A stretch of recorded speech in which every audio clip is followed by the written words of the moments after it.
Hello, నేను మీ Anusha. Welcome to baby and boys. First time చూసిన వాళ్ళైతే నా ఛానల్ని సబ్స్క్రైబ్ చేసుకోవడం మర్చిపోకండి. ఆల్రెడీ ఫాలో అవుతున్న వాళ్ళైతే లైక్ చేసి, షేర్ చేసి, కామెంట్ చేయండి. ఇక డిసెంబర్ మంత్ వచ్చేసిందంటే ఎక్కువగా Christmas celebrations, new year celebrations, ఇలా అన్ని సెలబ్రేషన్స్ అయితే జరుగుతూనే ఉంటాయి. సో ఇలాంటి టైంలోనే పిల్లలు ఎక్కువగా మనల్ని అడుగుతూనే ఉంటారు, ఏదో ఒకటి చేసి పెట్టండి అమ్మా అని. సో మనం కూడా అదే ఆలోచిస్తూ ఉంటాం, పిల్లలకి ఏ చేసి పెట్టాలా అని. సో అలాంటి టైంలోనే ఇలాంటి ఆటా బిస్కెట్స్ని చేసి ఇంట్లో పిల్లలకే కాదండి, పెద్దలకు కూడా పెట్టండి. చాలా ఇష్టంగా అందరూ ఇష్టపడుతూ తింటారు. ఎందుకంటే ఇది ఓవెన్ లేకుండానే ఇంట్లో హోమ్ మేడ్ బిస్కెట్స్ని, అది కూడా బయట చూసిన స్ట్రక్చర్ మాదిరిగానే ఉండే విధంగా ఉండే బిస్కెట్స్ని మీరు ఇంట్లోనే తయారు చేసుకోవచ్చు. ఈ వీడియోలో చెప్తాను. సో ప్రాసెస్లోకి అయితే వెళ్ళిపోదామండి. ఫస్ట్ అయితే ఒక ఎంటీ బౌల్ తీసేసుకొని ఒక స్మాల్ గ్లాస్ ఆఫ్ మిల్క్ అయితే తీసుకున్నాను. ఈ మిల్క్ వచ్చేసి కొంచెం గోరువెచ్చగా ఉండే విధంగా చూసుకోవాలి. సో ఫస్ట్ అయితే మిల్క్ తీసుకున్నాను, చిన్న గ్లాస్.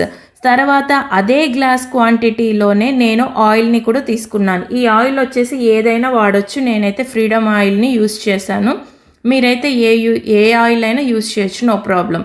సో ఈ రెండు కలిసే విధంగా పెట్టేసేయండి పక్కన. తర్వాత ఇదే గ్లాస్ వాటర్, అంటే ఇదే గ్లాస్ ఆఫ్ సూజీ రవ్వను తీసుకోండి. అంటే బొంబాయి రవ్వ అంటారు కదా, ఉప్మా రవ్వ, బొంబాయి రవ్వ, అది కూడా సేమ్ ఒక 3/4 గ్లాస్ అంతా తీసుకొని దాంట్లో మనం ముందు వేసిన పాలల్లోకి వేసేయండి. వేసేసి బాగా నీట్గా ఉండలు లేకుండా కలిపేసుకొని పక్కన పెట్టేసుకోండి. సో ఇలా మొత్తం ఉండలు లేకుండా పక్కన పెట్టిన తర్వాత దీంట్లోకే ఒక పెద్ద గ్లాస్ ఆఫ్ షుగర్ని యాడ్ చేయండి. ఈ షుగర్ వచ్చేసి ఇంకా కావాలి అంటే కొంచెం ఎక్కువగా వేసుకోవచ్చు. మీకు అంటే స్వీట్నెస్ ఎక్కువగా ఉండాలంటే అలా చేసుకోవచ్చు. నేనైతే ఒక గ్లాసే వాడాను.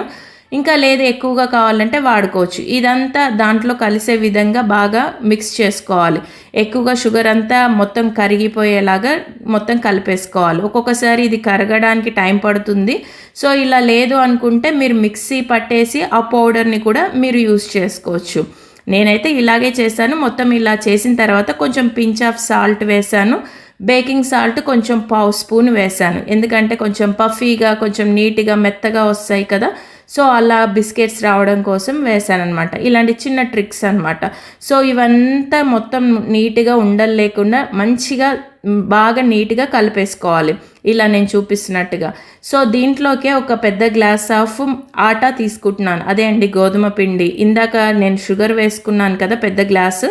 సో అదే క్వాంటిటీలో నేను గోధుమ పిండి ఒక గ్లాసు తీసుకున్నాను. కొంచెం కలిపేసి అందులో మిక్స్ అయ్యేలాగా కలపాలి.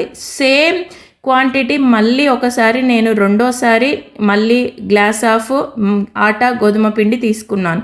ఎందుకంటే ఒక గ్లాస్ ఆఫ్ షుగర్కి 2 గ్లాస్ ఆఫ్ అంటే ఆటా తీసుకోవాలి. అది క్వాంటిటీ అనమాట. ఇలా మీరు కలుపుకున్నారంటే చాలా బాగా వస్తాయి బిస్కెట్స్. నేను చెప్పినట్టు కొలతలతోనే మీరు కూడా ట్రై చేయండి.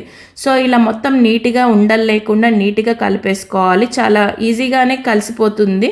సో ఏదన్నా కొంచెం తక్కువ అయింది వాటర్ అంటే వాటర్ యాడ్ చేసుకోవచ్చు, లేదంటే పాలైనా యాడ్ చేసుకోవచ్చు. ఇలా మొత్తం కలిపేసి మూత పెట్టేసి ఒక 15 మినిట్స్ దాన్ని లీవ్ చేసేయండి. ఎందుకంటే అది కొంచెం ఊరితేనే మనకు మంచిగా బాగా వస్తాయి. ఈలోపు మనకు పొయ్యి మీద అంటే స్టవ్ మీద ఒక బాండీ పెట్టేసుకోండి. ఆ బాండీలోకి ఆయిల్ని పోసేసి పక్కన పెట్టేయండి. ఏ ఆయిల్ అయినా వాడచ్చు. నేనైతే ఫ్రీడమ్ ఆయిల్ని యూస్ చేశాను. సో నెక్స్ట్ 15 మినిట్స్ తర్వాత చూస్తే మొత్తం మిక్సింగ్ అయిపోయి చాలా మెత్తగా అయిపోయిందండి మన బిస్కెట్స్ మిశ్రమం. చూడండి, మీకే తెలుస్తుంది, నేను పట్టుకొని చూపిస్తున్నాను. సో నెక్స్ట్ అయితే ఇలా చిన్న చిన్న ఉండల్లాగా తీసుకొని మన చేతి వేళ్ళతో నొక్కినట్టుగా నొక్కేసుకోవచ్చు, లేదంటే ఒక పీట మీద వేసేసి పెద్దగా చపాతీలాగా చేసేసుకొని సైజెస్ లాగా కూడా కట్ చేసుకోవచ్చు, నో ప్రాబ్లం. అయితే ఏది ఎలా చేసినా కూడా నేను ఇక్కడ చూపిస్తున్న విధంగా కొంచెం అలా మందంగానే చేసుకోండి. ఎందుకంటే చాలా పల్చగా చేశారనుకోండి, ఆయిల్లో వేసినప్పుడు ఇరిగిపోయే ఛాన్సెస్ ఉంటాయి, అంటే తునిగిపోతాయి. సో అలాంటివి చేయకుండా ఇలా నేను చూపించినట్టుగా చేయండి. నెక్స్ట్ అయితే ఇక్కడ ఇలా అన్నీ చేసేసుకున్నాక ఇంట్లో ఒక స్పూన్ని తీసుకోండి. అంటే కర్రీ స్పూన్స్ ఉంటాయి కదా, అలా ఒక స్పూన్ ఇలా తీసుకోండి, లేదంటే గ్లాస్ అయినా తీసుకొని నేను చూపిస్తున్నట్టుగా, వీడియోలో చూపిస్తున్నట్టుగా అలా ప్రెస్ చేస్తూ ఉండండి. ఎందుకంటే ఇలా మనకు బయట దొరికే బిస్కెట్స్ కొంచెం అలా ఉంటాయి కదా, మనం కూడా ఇంట్లో అలాంటి ఫీల్ పొందడం కోసమే అలా చెప్తున్నాను నేను.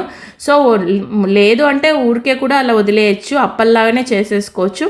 ఇక ఇక్కడ వచ్చేసి ఇంకా డీప్ ఫ్రై కోసం అనమాట, ఆయిల్లో ఇలా మొత్తం చేసుకున్న బిస్కెట్స్ని ఒక్కొక్కటిగా వేసేస్తూ బాగా ఫ్రై చేయాలి. అయితే ఇక్కడ ఏంటంటే చిన్న ట్రిక్ని యూస్ చేయండి.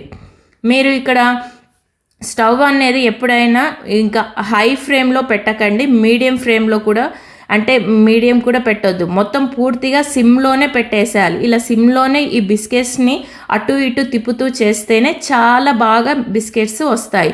ఎక్కువ హై ఫ్లేమ్లో కానీ మీడియం ఫ్లేమ్లో కానీ పెట్టారనుకోండి మాడిపోయే ఛాన్సెస్ ఉంటాయి. ఇలాంటి ట్రిక్స్ను యూజ్ చేయండి. సో మొత్తానికి అన్నీ చేసేసాను. చూడండి ఎంత బాగా వచ్చాయో ఆటా బిస్కెట్స్. ఇంట్లోనే ఇంత బాగా బిస్కెట్స్ని రెడీ చేసుకోవచ్చు. ఇలాంటి చిన్న చిన్న ట్రిక్స్ని యూజ్ చేసి ఎంత సింపుల్గా ఈజీగా చేసుకునే బిస్కెట్స్ని ఇంట్లో మీరు కూడా రెడీ చేసుకోండి. ఇక్కడ మీకు క్లియర్గా కూడా చూపిస్తున్నాను, తుంచి చూపించడం జరుగుతుంది, ఎందుకంటే లోపల కూడా ఎలా కాలాయి అని మీకు చూపించడం కోసమే. చాలా టేస్టీగా ఉంటాయి, ప్లస్ చాలా ఇష్టపడుతూ తింటారు. పిల్లలే కాదు అందరూ తింటారు, పెద్దవాళ్ళు కూడా తింటారు. ఈజీగా నోట్లో కరిగిపోతూ కూడా ఉంటాయి. చాలా బాగా సింపుల్గా ఈజీగా ఈ క్రిస్మస్ సెలబ్రేషన్స్లో కానీ న్యూ ఇయర్ సెలబ్రేషన్స్లో కానీ ఇలాంటివి పిల్లల కోసమేమో పెద్దల కోసం చేసి మీరు ఇంట్లో చూపియండి. చాలా థ్రిల్గా ఫీల్ అవుతారు పెద్దవాళ్ళందరూ, పిల్లలు అందరూ. మీరు కూడా చాలా హ్యాపీగా మీరు కూడా తినొచ్చు. ఇలాంటి ఆటా బిస్కెట్స్ని మంచిగా ఇంట్లోనే సింపుల్గా మీరు ఈజీగా తయారు చేసుకోండి ఇలాంటి మెజర్మెంట్స్తో. సో మరిన్ని వీడియోస్తో మళ్ళీ మీ ముందు ఉంటాను. అలాగే ఫాలో అవుతూ ఉండండి. కొత్త వాళ్ళైతే సబ్స్క్రైబ్ చేసుకోండి. Thank you.